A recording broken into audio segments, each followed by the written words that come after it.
Rain or shine, tuloy ang kilos protesta ng iba't ibang grupo sa Calao Avenue sa Maynila, kasabay ng paggunita sa ika-127 araw ng kalayaan.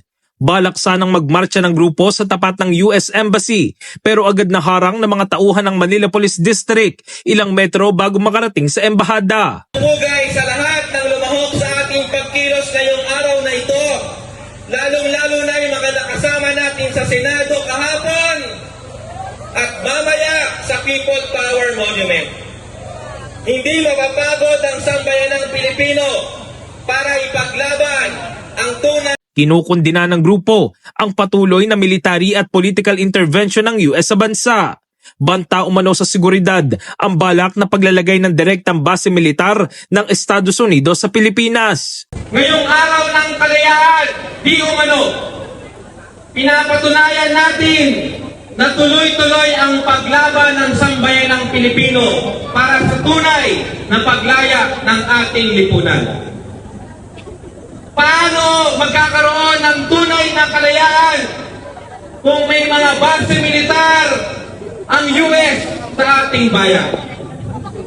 Kalayaan ba kapag patuloy na nangingialam ang isang dayuhang pamahalaan sa ating bayan? Kanila ring kinundina ang umano'y kriminal na papel ng US government sa nagpapatuloy na genocide sa Palestine. Ang marcha natin dito papuntang US Embassy ay isa rin nating pagtindig bilang suporta sa mamamayan ng Palestino. Dahil hindi katanggap-tanggap itong genocide ng US at Israel.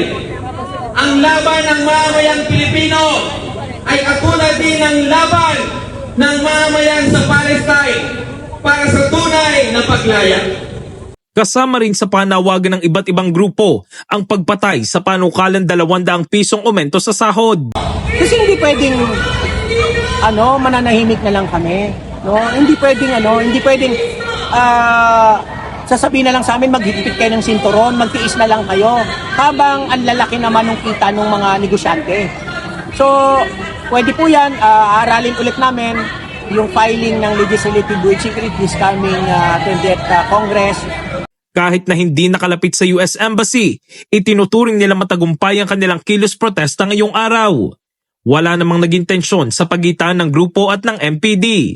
Pinairal umano ng pulisya ang maximum tolerance. Kusa naman nag-disperse sa mga grupo matapos ang kilos protesta.